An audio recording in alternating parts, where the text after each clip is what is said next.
They rage like mythic beasts across the land. With their formidable powers, they have only each other for competition. The big boys with the big toys are back. It's the Milestone Motorsports Extravaganza. Each night in shows Thursday, Friday, and Saturday, June 3rd, 4th, and 5th at Devil's Bowl Speedway in Mesquite. Bakersfield, California, a city surrounded by farms where pickup trucks abound. Excited fans are gathered here to see a different kind of pickup truck. One that seems dreamlike, the ultimate expression of power on wheels. The name of the beast is the monster truck. And when these titans clash, anything can happen.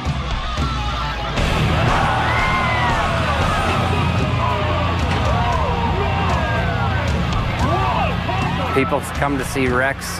What we're doing is almost like a wreck every time we go out and race, whether we get in trouble or not. There's going to be some kind of violent ride. The big challenge is these things are 10,000-pound beasts, and so they don't turn real well. The noise is deafening.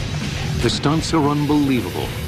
The wrecks are incredible. It's very, very loud, which is something that doesn't come across, especially when it's in an indoor domed stadium where a lot of these events take place. So there's mud flying, people are hitting the face with dirt, they get dirty, they love the roar of the engines, the power. I think more than anything, people love monster trucks because they wish they were in one when they were in the traffic jam at 5 o'clock in one of the major cities in America so that they could just drive over the cars in front of them and get home. Monster truck racing is one of the fastest growing motorsports in the world. From small town dirt tracks to big city indoor stadiums, fans can't get enough of these motorized mammoths. Monster truck is an overgrown pickup truck. A pickup truck might weigh 3,000 or 4,000 pounds. A monster truck weighs 5 tons, 10,000 pounds. When you're in the air over, say, 6-7 cars, and you're 14 feet in the air, that gives you enough time. You get to actually look around. And knowing what you have, the mass of machinery you have in the air, it's an ego booster, let's just say that. No one has flown higher or farther in a monster truck than Dan Runte, driver of Bigfoot 14. At a Tennessee air show in 1999, he attempted a jump over a 727 jetliner. To jump this high and this far, the takeoff ramp has to be much steeper and the truck's speed much higher than Dan Runte is used to in normal racing. Passing over it, I had a chance to glance out the window and see where the tail section of the airplane was, and that's when I realized, wow, this is like way up in the air. If you take a 10,000-pound truck and throw it that high in the air, you don't know what's going to happen when it comes down. It was pretty hairy. It hit hard, and on the rebound bounce, it actually bounced 100 to 110 foot before it touched down the second time. And when it was over, Dan Runte drove off with a new record. He had jumped 202 feet, 50 feet more than the old record.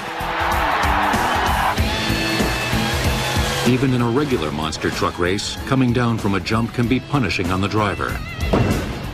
Your first impact, it's a stopping impact. As the front end comes up, then so your neck goes forward, your head goes forward, and then from about here to probably about 3 inches under your shoulders is taking all the stretch. And so jacuzzis are drivers' best friends. In the past, drivers have broken their backs when they were slammed into their seats by the impact of a hard landing. But today's monster trucks are much safer, and driver injuries are rare, thanks mainly to the technological innovations of one man. Bob Chandler and his wife Marilyn created the very first monster truck. Yeah. Oh, I remember when I used to go in the mud all the time. Yes. It would take you 2 days to clean all the mud out of the truck. It was horrible. When I used to bring it home and clean it in the driveway? Yes, and we'd have a pile of mud in the driveway everybody liked. The monster truck was born in the mid-70s when the Chandlers opened up a four-wheel drive parts business. To help promote it, Bob decided to customize his own four-wheel drive Ford pickup. The more he changed the truck, the more attention it received. And he gradually just made this truck bigger and stronger so that there was really no other vehicle like ours. Because Bob Chandler was known for having a heavy foot on the gas, his nickname was Bigfoot, and that's the name he put on his truck. Monster truck mania has proved to be highly contagious, and Americans aren't the only ones who are susceptible. They've exported Bigfoot around the world. They're big feet, if I may, doing performances. And people look at this and they say, this is American. It's the big engine, it's the big tires, it's the big roar, it's the gas guzzlers. They seem to think that this is Americana. Although monster trucks are a relatively new form of motorsport, their roots go back a long way. In the late 1800s, farmers sometimes held contests to see whose horse could pull the most weight. But in the early 1900s, tractors began to replace horses on the farm. And by the 1930s, tractor pull tournaments known as tug pulls were being held throughout the Midwest. The tractors pulled a sled of steel that was gradually loaded with more and more weight. Early monster trucks often appeared at shows where the featured attraction was a tractor pull contest.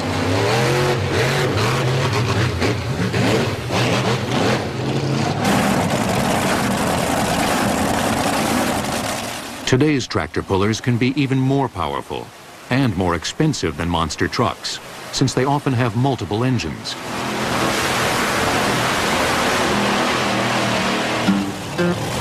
Like monster trucks, the tractors have huge tires, but only on the rear axle where they need the traction. Their front tires are much smaller. The tires monster trucks use today, called flotation tires, are manufactured for agricultural use. Machines like this spreader have used the large low-pressure tires for decades to gain solid footing in wet, muddy fields. Many monster truck owners shave down the thick rubber tread to reduce weight. This can lighten each tire by as much as 200 pounds. Monster truck tires need to flex because the tire is part of the suspension. That's why the low-pressure agricultural tires are ideal. The huge tires on earth movers, like the 785 Caterpillar mining truck, would never work on monster trucks. They're too heavy and too rigid. For years, the military has relied on its own brand of monster truck on the battlefield. Today, one of the most rugged and versatile is the HEM-TT, made by the Oshkosh Truck Corporation in Wisconsin. The letters stand for Heavy Expanded Mobility Tactical Truck. It's basically a recovery vehicle to recover stuck, mired, or broke down vehicles. It's good for all types of terrain and all types of weather. I've drove one of these for many years and have never got one stuck. The HEM-TT has 8-wheel drive, giving it the traction to go just about anywhere. It steers with both of its front axles, allowing more stability in turns. Perhaps the best-known military off-road truck is the Hummer. Not only is it at home on the battlefield, it's also great for picking up groceries. I've seen the Hummer do some pretty amazing climbing. I've seen it rip through sand, Mojave Desert, going through your basic mud any place you need to be. I think it does great. Military trucks, tractor pullers, and agricultural equipment were some of the disparate elements that fused together when Bob Chandler created the monster truck. And in 1981, in a deserted Missouri cornfield, Bob Chandler was making history again. Just for fun, Chandler decided to drive Bigfoot on top of some old cars. And just drove up on top and drove right over him. It was really easy. And we went around a second time and pulled up and stopped on top of him. And we videotaped this. It was something different, you know. I just wanted to see if it was going to work. Later, when Bob Chandler showed the tape to his wife, Marilyn, she didn't like what she saw. I thought it was really destructive, and I wasn't that crazy about it. So I think that Bob and I both felt that way for a long time, that we didn't like it. A promoter saw it. The promoter wanted me to do it in front of the crowd, and I wouldn't do it. I says, it's too destructive. It's just not the image that we wanted, you know. Finally, he convinced me to try it. It never dawned on us that this would really lead to any kind of phenomenon that would take over. But the Chandlers discovered to their amazement that stadium crowds went wild when Bigfoot crushed cars. At one of Bigfoot's very first arena car crushes, at the Pontiac Silverdome in 1983, thousands of fans jumped the railings and surrounded the truck. Our son, who was very young, was in the truck with Bob, and he drove up on the cars, and you saw a million flashbulbs go off. People started yelling and screaming, and then they all just piled into the field. I mean, jumped right over the barricades and everything and came down to the field, which of course stopped the show. The phenomenon caught on and became bigger than Bigfoot. By the mid-'80s, there were several other monster trucks around to compete with Bob Chandler's. The new trucks had names like Barefoot, Carolina Crusher, and Gravedigger. And over the next decade, monster truck design evolved through 3 major stages. Stage 1 was simply a regular 4-wheel drive pickup truck that was raised and had big tires mounted on it. In Stage 2, the pickup trucks got heavier frames, axles, and wheels, which were taken from larger trucks. This made the monster pickups stronger, but it soon became apparent their suspensions couldn't handle the extra weight. We started racing probably 7 or 8 years ago, and then we found out that that wouldn't work. There was people getting hurt because they were too rough. There was no suspension on them. It was obvious the monster truck world was ready for Stage 3. So Bob Chandler went back to the drawing board, creating a much lighter and safer design that would become the industry standard. I studied dune buggies, I studied drag vehicles, I studied off-road vehicles, I studied truck and tractor pulling vehicles, things that I've seen over the years and kind of combined whole works. I designed on a computer a tube chassis, a frame, and put a lot of suspension travel on them. Before we were running maybe 6 to 8 inches of suspension, and now we're up to 3 foot, sometimes 3.5 foot of suspension travel. As monster trucks have evolved, so have the skills of the drivers. Bob Chandler has doubts whether he could drive competitively today. He gave up driving Bigfoot years ago after watching one of his younger drivers recover from a difficult jump. And he come over the last set of cars on his nose, and he had a wall in front of him. And he had to power the truck to get it down, and he hit the brakes, it went back up. He had to power it again to get it down again, and hit the brakes, and he slid sideways, just kissed the wall. Now, I know I could drive the truck like he does around the courses, but to be able to do all this spontaneously, or get the brakes, get the gas, get the brakes, turn, everything else at one time, I don't think I could do it. In 1983, Bob Chandler made a dramatic new discovery about the capabilities of monster trucks. Like many scientific discoveries, it happened by accident. He was trying to get Bigfoot's rear tires submerged in a lake for a photo shoot, but found it was impossible, because not only do monster trucks fly, they also float. The high volume of air in the tires provides enough buoyancy to keep the heavy truck from sinking. That led to a race with a paddle wheeler down the Chattahoochee River in 1985. Bigfoot lost, so Bob Chandler then challenged the paddle wheeler's captain to a race down Main Street. The captain declined. The modern monster truck is a triumph of technology, with more moving parts than any other racing vehicle. The power plants of most monster trucks are based on conventional Ford, Chevrolet, or Chrysler blocks, but they don't stay conventional for long. The blocks are bored out and supercharged, with a maximum displacement of 575 cubic inches. Power varies depending on how the truck is set up and tuned, but it can range as high as 1,700 horsepower. These days, most monster trucks have their engines mounted behind the driver in a mid-engine configuration. This gives the truck much better balance than a front-mounted engine. From a distance, they appear to have standard pickup truck bodies, but it's just an illusion. The body is actually a fiberglass shell molded in the shape of a truck. The headlights and grille may look real from the stadium seats, but they're just painted on.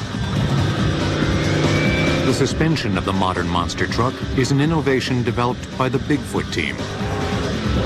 These specially constructed shock absorbers, which cost as much as $1,000 each, can handle the impact of landing from a 200-foot jump. Unlike a regular truck, the monsters have both front and rear wheel steering. The rear wheel steering is activated by a switch that instantly turns the wheels and then automatically centers them after the turn is made. This allows the trucks to go around corners faster. One of the biggest problems with early monster trucks was that the axles broke because of the strain of driving the huge wheels and tires. To make that big tire work, you couldn't get an axle strong enough. For our size engine, we'd break axles all the time, we'd break transmission, we'd break everything else. So off the big equipment, we pulled a planetary. The planetary is nothing more than a gear reduction at the wheel. The so-called planetary gear makes it easier for the axle to turn the huge wheels. It consists of a central sun gear, surrounded by 3 planet gears, which in turn are surrounded by a stationary gear. As the sun gear rotates, it forces the planet gears to walk around the stationary gear. With this gearing down, it takes less effort to turn the wheels. Monster truck driver Frank Scattini of Los Angeles used to be a motocross racer. His motorcycle experience led him to design and build one of the most unusual monster trucks ever made.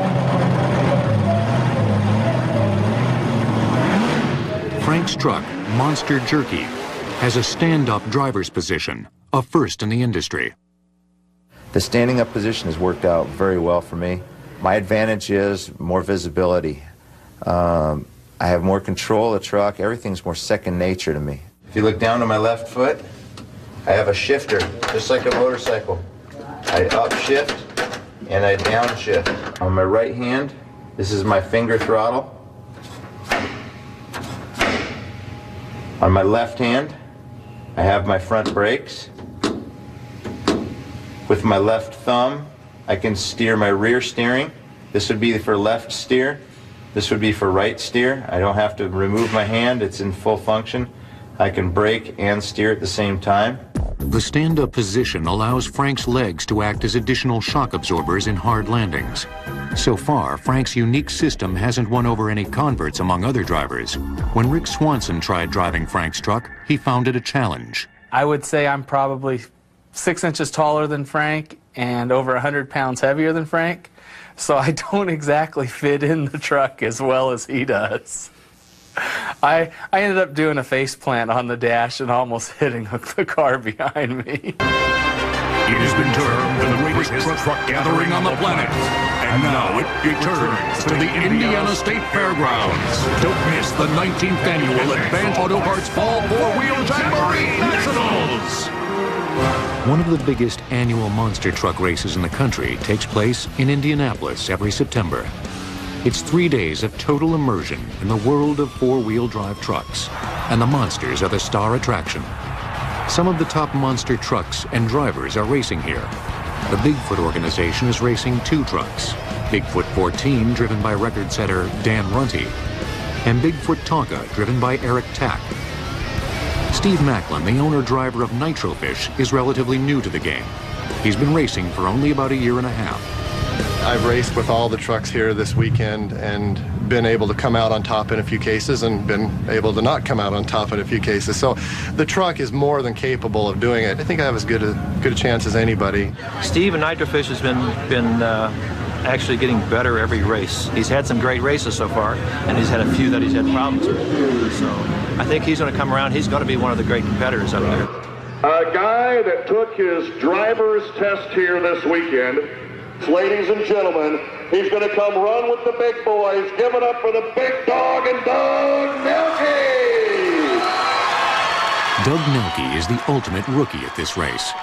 Just a few hours ago, he took his monster truck driver's test in front of several experienced drivers who had to decide if he was ready for his Class A license. Doug passed the test, proving he knows how to handle Big Dog, the new truck he spent months building. I was one of the inspectors that signed him off. If he's smart, he'll drive his own race this weekend. He won't try to just blow everybody away and show everybody he's good, because it takes time. For Doug Nelke, becoming a monster truck driver is the realization of a childhood dream.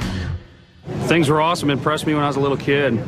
Just something I always wanted to do. We used to mud race and finally got our monster truck. Dreams coming true. I tell you, it's a great time. Many of the other drivers, like Eric Tack of the Bigfoot team, take time to give rookies like Doug the benefit of their experience. Tack recalls a time when the steering wheel came off in his hand in the middle of a race. You do it 100 times, you just take it for granted everything's there, and you go out and hit the cars, you're up in the air going. That would be a bad thing. Most monster truck races are run on a straight line course, but this one is different. Called an S-track, it has multiple turns and is much more challenging.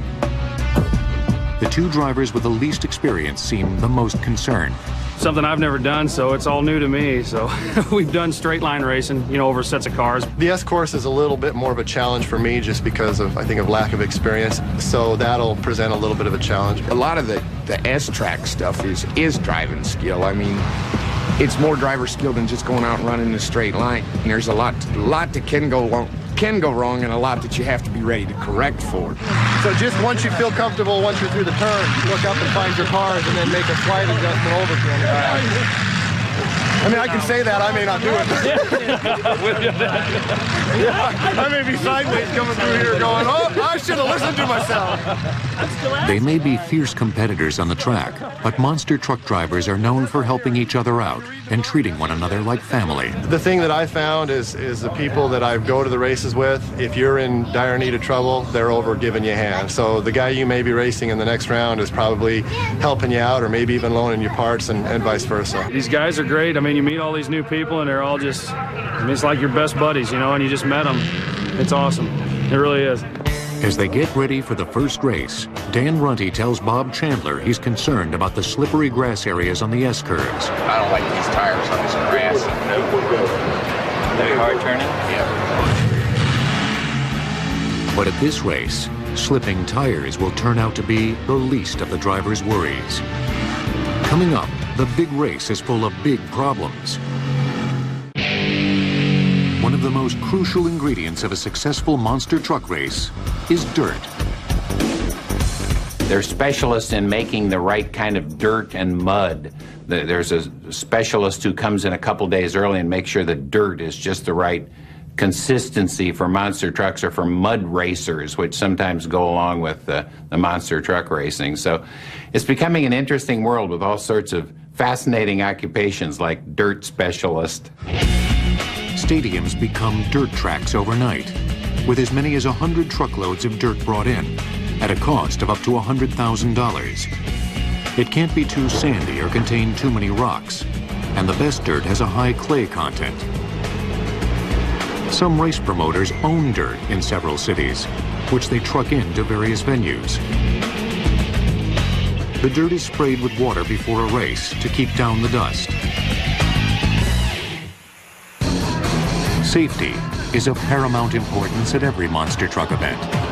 If a truck this big, powerful, and virtually unstoppable ever got out of control, the results could be disastrous. Please, everyone, stay back. Please, stay back. Everyone, please, stay back. Let the officials get next to the truck. They would, and they have driven over each other. I've got a video of one of my trucks driving over another monster truck. He went clean over the top of that monster truck and coasted to a stop on the other side. And it's unbelievable that it could do that. They'll go over a 4-foot wall like it's not there. What scared me from the beginning was that they would drive up into the seats of a hockey arena, and if the driver has knocked himself out and put his foot to the floor, they would go all the way up those seats. They would go to the wall of the building and then roll back down. Tragically, there have been 2 deaths of bystanders at monster truck races, but both occurred before a new system of engine cutoff switches was fully developed. To guard against an out-of-control vehicle becoming an unstoppable juggernaut, there are now 3 cutoff switches for every truck. During a race, 2 track officials each hold in their hands a remote radio-controlled switch. They're called RIIs, Remote Ignition Interrupters. These 2 switches can instantly kill the engines of the trucks racing. It's nothing more than a walkie-talkie connected to a unit in a truck that just totally kills all the power. It turns off all the electrical power of that truck. It turns off the fuel pumps, turns off everything that makes it run. There is also a clearly marked cutoff switch at the back of every truck, which can be pulled by the first track employee at the scene of an accident. And the drivers have a cutoff switch inside the cockpit. When they roll or crash a truck, the drivers hit the cutoff switch immediately. But in many cases, the engine is already dead, turned off by the track official holding the RII. It's happening today through Sunday. Don't miss the return of monster truck side-by-side racing action on the new challenging S-Course with 12 trucks. Although the monster trucks are the main attraction, the four-wheel jamboree here in Indianapolis is a celebration of the truck in all shapes and sizes. One of the most unusual trucks on display here, and definitely the biggest, is this twin-engine Kenworth semi-rig called the CFI Red Racer. Its engines put out a total of 3,000 horsepower and 7,000 foot-pounds of torque. We modified this truck into making it a drag race truck and run air shows and drag races, and we take it to all the major truck shows all over the country. Now, this truck right now is running low 13s at 110 and a quarter mile.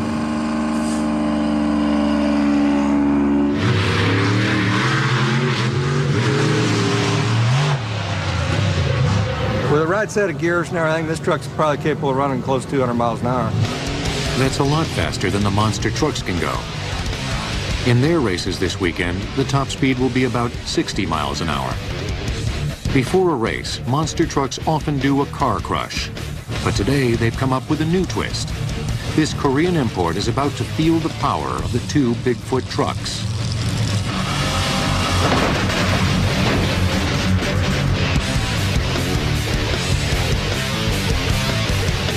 One of the best drivers on the circuit told me that he said the appeal of this sport is the destructivity.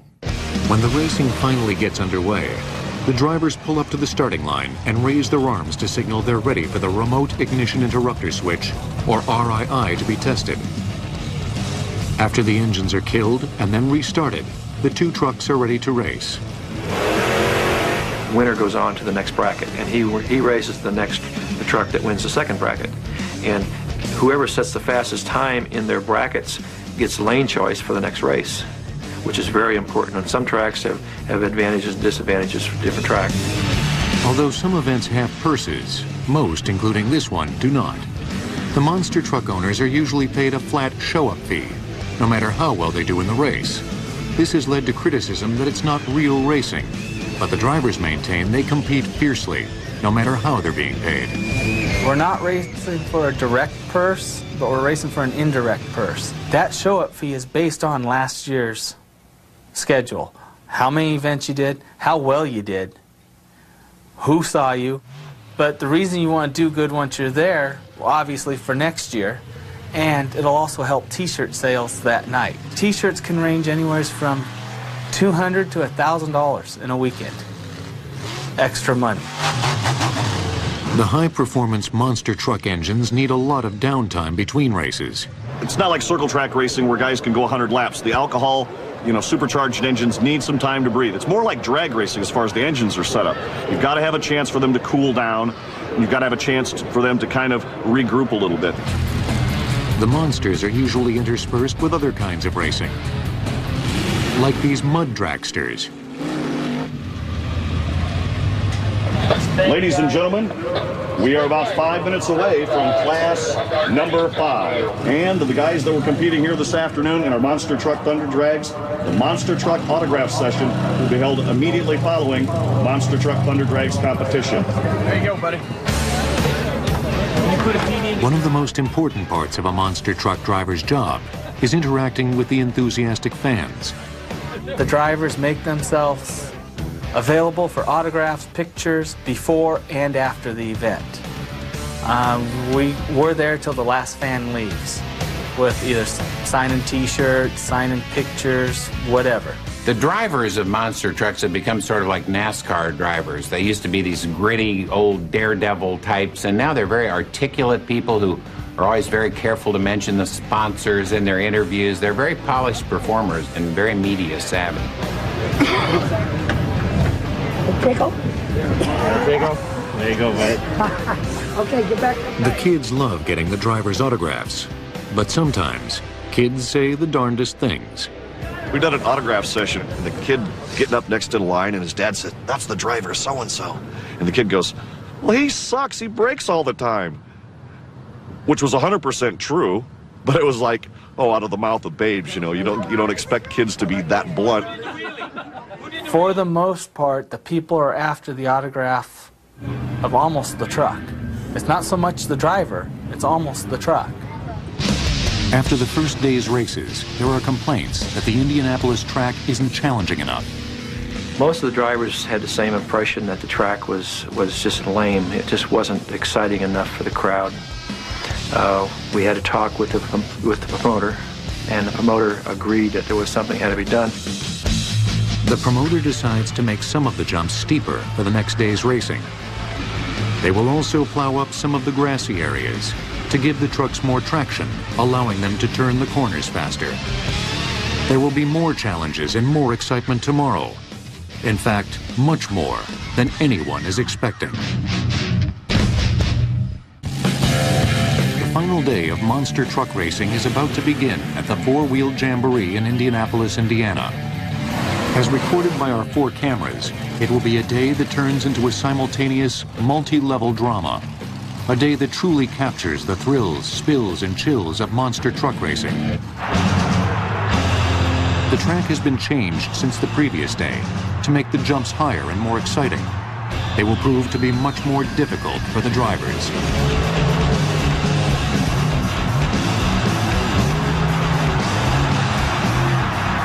In the first race, the rookie, Doug Nelke in Big Dog, faces off against one of the most experienced drivers, Dan Runty in Bigfoot. Runty's experience wins out. In the next round, Dan Runty is again victorious, this time against Monster Patrol. But the victory comes at a price. At the very end of his run, Runty's Bigfoot breaks down and can't make it off the field. At first, Bigfoot owner Bob Chandler and his crew believe it's a transmission problem. We've got a lot of work to do to get this out of there. They can change it in a half hour and when the conditions are right, but being hot like this and not having all their tools, it might take a little longer. As the Bigfoot crew work on their disabled truck at the end of the field, their teammate Eric Tack in the Bigfoot Tonka truck and Steve Macklin in Nitrofish get ready to race. Our onboard camera on Nitrofish is about to capture the kind of race every monster truck driver hopes to avoid. As they blast off, Steve Macklin seems to be doing well. But then, on the first jump, something goes wrong. Nitrofish lands hard on its nose. Dan Runty and Bob Chandler wince when they see it. They know it must have been a painful landing. The camera shows the jolt on Steve's body. Landings like this can cause serious neck and back injuries. But Steve at first appears to be fine, and he continues driving the course. But seconds later, as he drives off the field at the end of the race, he is clearly having problems. Although the fans and other drivers don't know it yet, Steve Macklin is injured. At the end of the field, Nitrofish comes to a sudden stop, but Steve doesn't get out, and he doesn't respond to radio calls. Paramedics are at his side just seconds later. Get out. You with me? You with me? How you feeling up there? You all right? You having any problems breathing? No. Can you tell me where you're hurting? How you feeling? He's alert. Where you hurting at? My neck. Your neck? Neck and back a little bit. Your neck and... Leave your helmet on, okay, for me? Find out where we go. All right. Step right in there. He's conscious, alert, and oriented. He's got neck and back pain, dude. Neck and back pain. Neck and back pain. Leave your helmet on. Grab my fingers. Squeeze. As they work on their own truck, the Bigfoot crew gets the word that Steve Macklin has been injured. Let's go in the truck. He stayed in the truck down there and still in there. As far as I can see, when he went over the first jump there, the truck seemed to nose out real hard. I mean, he probably whipped his neck pretty good forward. That's what it looked. The truck bounced pretty violently. Doug Nelke says he found the jumps much steeper today, perhaps too steep. They changed them here right before the race. I mean, they made them a lot taller, and I don't know if that was really the right thing to be doing, you know. It's skying the trucks pretty much. I mean, it's pretty wild. Slow as you want to go. Here, use me if you need to, buddy. Okay? The paramedics help Steve Macklin to climb out of his truck. Later, as he receives oxygen in the ambulance, he insists he doesn't want to go to the hospital. I'm okay. I'll be fine. Don't worry about this. Out on the track, the racing continues. In the final round, Executioner, driven by Mark Hall, emerges the victor.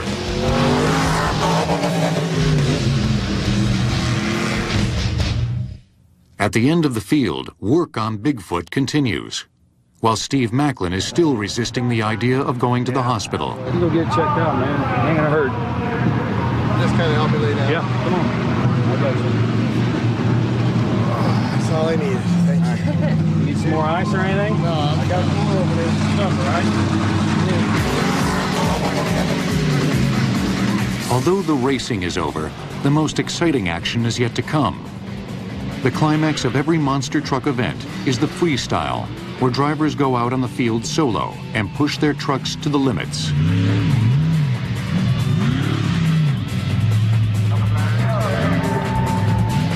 Doug Nelke in Big Dog pulls out all the stops.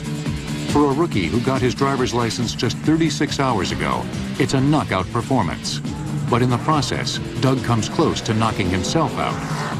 Oh, I went over the first jump. That was okay. And then when I dead front of them cars, it skied up, and then I jumped down in that hole, and I guess it bounced. My forehead, the front of the helmet hit the steering wheel, so that was how far that head went. And now it's time for Eric Tack, one of the most experienced drivers on the Bigfoot team, to do his freestyle.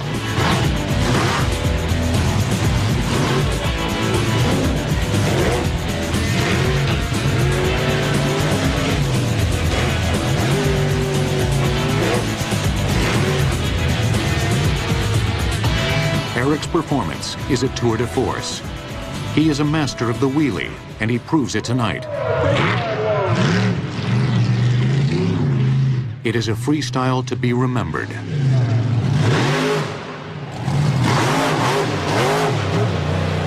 After watching Eric wow the crowd, Bob Chandler walks back to the pit area to check on the injured Steve Macklin.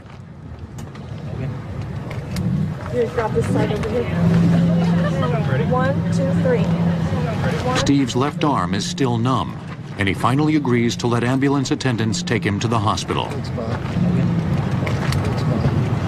I'll come back and race you guys next week.